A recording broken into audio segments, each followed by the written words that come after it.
जय हिंद साथियों, मैं अपने इस वीडियो में आपका पुनः स्वागत करता हूं। दोस्तों, आज हम एक पर्यावरण का इम्पोर्टेंट टॉपिक पर चर्चा करने वाले हैं। प्राकृतिक संसाधनों का प्रबंधन, यानी हमारे प्रकृति में जो हमें साधन प्राप्त होते हैं उनको हम कैसे मैनेजमेंट करेंगे ताकि वो आगे भविष्य के लिए हमारे लिए उपयोगी हो सके। तो आज इसी टॉपिक पर बात करेंगे, यानी प्राकृतिक संसाधनों का प्रबंधन। ये हमारा चैप्टर का नाम है। और इसमें आज हम लोग बात करेंगे संसाधन संसाधन के साथ साथ हम लोग प्राकृतिक संसाधन के बारे में समझेंगे। तो पहले हम लोग बात करते हैं संसाधन, यानी रिसोर्सेज किसे कहते हैं। तो हम कह सकते हैं संसाधन में कि वे पदार्थ जो मानव के लिए उपयोगी हों, या कह सकते हैं कि उपयोगी उत्पाद बनाया जा सकें, उन्हीं को हम लोग संसाधन कहते हैं। तो वे पदार्थ जो मानव के लिए उपयोगी हों, यूजफुल हों, या फिर कह सकते हैं कि यूजफुल प्रोडक्ट उससे हम क्या करें, बना सकें, तो उसी को हम लोग कहते हैं संसाधन। यदि यही संसाधन, यानी जो यूज़फुल हम पदार्थ की बात करें, अगर यही प्रकृति से हमें प्राप्त होते हैं तो उसी को हम लोग कहते हैं प्राकृतिक संसाधन। एग्जाम्पल में आप समझ सकते हैं, जैसे हवा, जल, मिट्टी यानी मृदा, खनिज, जंतु, पादप इत्यादि। तो ये सब प्राकृतिक संसाधन हैं। अब आइए हम लोग बात करते हैं प्राकृतिक संसाधनों को बेसिकली दो वर्गों में वर्गीकृत किया गया है। तो प्राकृतिक संसाधनों को दो श्रेणियों में वर्गीकृत किया गया है। पहला नंबर तो वर्गीकृत किया गया अक्षय संसाधन, और दूसरा है क्षयशील संसाधन।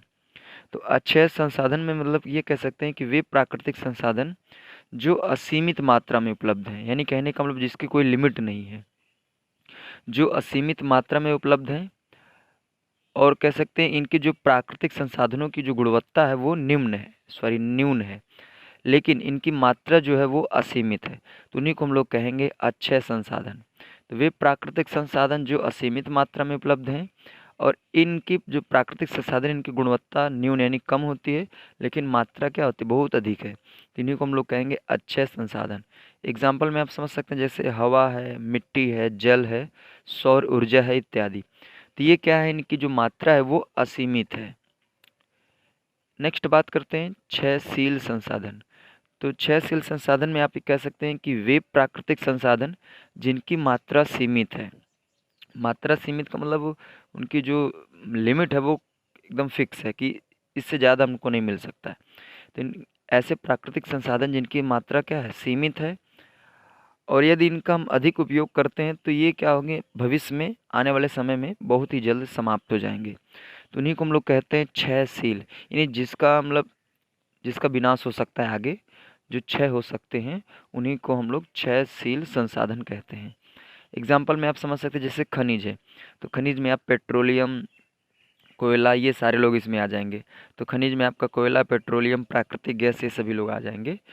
तो खनिज हो गया वन, यानी जंगल भी हो गया, चारागाह हो गया, और जलीय जीव। तो ये सभी लोग क्षयशील संसाधन, यानी इनकी जो मात्रा है वो एक लिमिट में है, ज़्यादा मात्रा में नहीं। अगर इसका हम बहुत ही ज़्यादा यूज कर लेते हैं तो ये हमारे भविष्य के लिए खतरा हो सकते हैं, यानी भविष्य में ये हमें नहीं मिलेंगे। तो उम्मीद करूँगा दोस्तों, आज की इस वीडियो में मैंने बात किया प्राकृतिक संसाधन। प्राकृतिक संसाधन दो प्रकार के होते हैं, अक्षय संसाधन और क्षयशील संसाधन। उम्मीद करूँगा ये समझ में आया होगा। अब दोस्तों दीजिए इजाज़त, इसी तरह मिलेंगे अगली वीडियो में। तब तक के लिए जय हिंद, वंदे मातरम।